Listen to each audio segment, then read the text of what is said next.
Hello, everyone, and welcome to our podcast. I'm Daniel, and I'm so happy you're joining us today to improve your English. This lesson is for beginner students who want to feel confident in real-life situations like ordering food, meeting friends, or even visiting the doctor. Hi, Daniel. I'm Emma, and I'm ready to learn.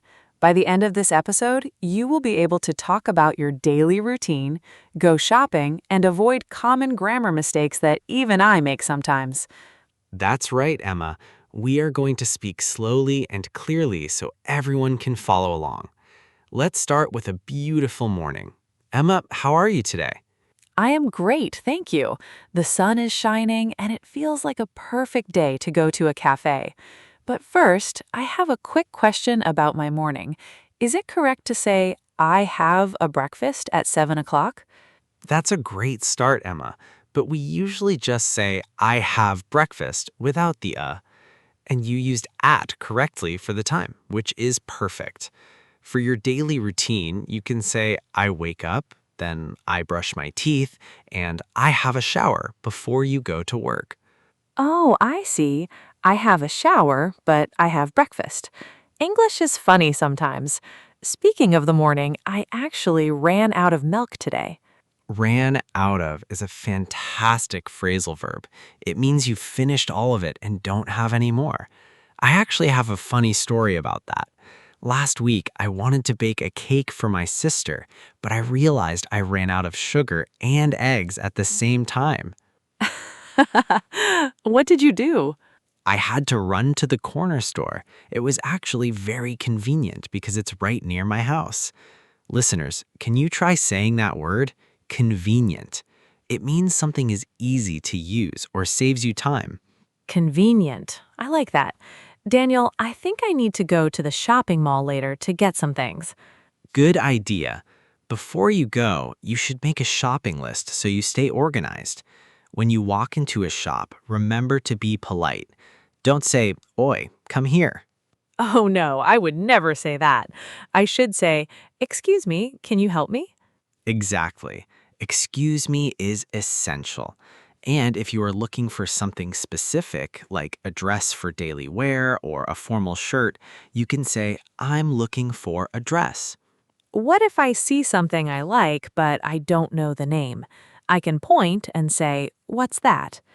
Yes, use this for things near you and that for things farther away. And don't forget to ask the price. How much is it? How much is it? Got it. If the shop assistant says it is 20 euros, I can say, here you are, when I pay. Perfect. Now let's take a quick break. If you're enjoying this conversation, please take a moment to like this video and subscribe to our channel. It really helps us help more people learn English. Yes, please subscribe. Now, Daniel, I'm getting a bit hungry. Let's pretend we are at a restaurant. I'm absolutely starving too. When the waiter comes to the table, he might ask, Are you ready to order or do you need a few minutes? I usually freeze up when the waiter talks fast, but I will try to be brave. I'll say, can I have a coffee, please? Good. Can I have is much better than saying, Give me a coffee. And Emma, remember your milk allergy. You must be careful. Right. I should ask, do you have anything without milk? No butter, no cheese, and no yogurt for me. Very important. And for the main meal, you could have the daily special. In some places, like Chicago, a special might be $12 and include a dessert and a drink. $12? That's a good price. For dessert, I'll take the pudding. Nice choice. But wait, Emma, look at the sign on the door. It says dogs forbidden in the cafe. Is that your dog outside? Oops, yes, that's my dog Leo. He's very well behaved, I promise. Maybe he can wait in the park. Speaking of being outside, let's talk about the weather for a second. It's freezing today, isn't it? It is. I thought the cold front was supposed to pass. My toes are starting to go numb. That's a great use of supposed to. It means we expected something to happen, but it didn't. By the way, Emma, I noticed you said the meeting is in Monday earlier. Oh, was that wrong? Yes, remember the rule. Use on for days like Monday, in for months or seasons like winter, and at for specific times. So the meeting is on Monday. Thank you, Daniel. I always mix those up. I also sometimes say, I need to make my homework. That's another common one. Use do for tasks and work, like do homework or do the dishes. Use make when you create something, like make a cake. Okay, so I do my homework, but I make a delicious chocolate cake. I will remember that. Great.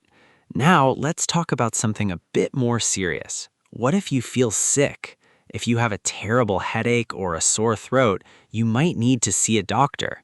I hate being sick. If I need an appointment, I should call the office, right?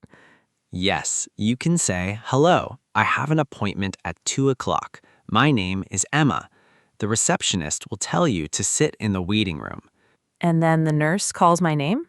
Exactly. The doctor will ask, what seems to be the problem? You can describe your symptoms like I have a bad cough or I feel hot. Will the doctor give me a prescription? Maybe, or they might tell you to get something over the counter at the pharmacy, like pills or syrup. The doctor will use imperatives to give instructions, like take aspirin or get plenty of rest. Get rest. I can do that. Daniel, before we finish, can we practice some pronunciation? I sometimes struggle with words like business. Pronunciation is all about practice. English is not always phonetic, which means the letters don't always match the sounds. For business, we don't say busyness, we say business. Business. That's much shorter. We have 44 different sounds in English. Some are unvoiced, where you just push air through your mouth, like the p sound in P. Try putting your hand in front of your mouth. You should feel the air. I feel it. Good. Now try a voiced sound like b in beat. You should feel your vocal cords vibrating in your throat. B. B. Yes, it feels different. Good job. And don't forget the schwa sound, It's a very relaxed, lazy sound, like the A in teacher. You really need to relax your jaw. Teacher. Teacher. Like you, Daniel. Yes, exactly. Practice makes perfect, so keep repeating these sounds at home.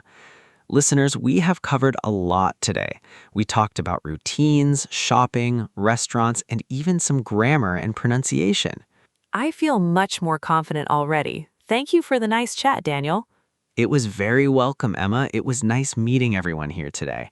Before we go, here is a quick challenge for you. Write one sentence in the comments about your daily routine using at for the time. And don't forget to tell us which English word is the most difficult for you to pronounce. We want to help. Next time, we'll talk about travel and how to find your way around a new city. See you Wednesday. Bye, everyone.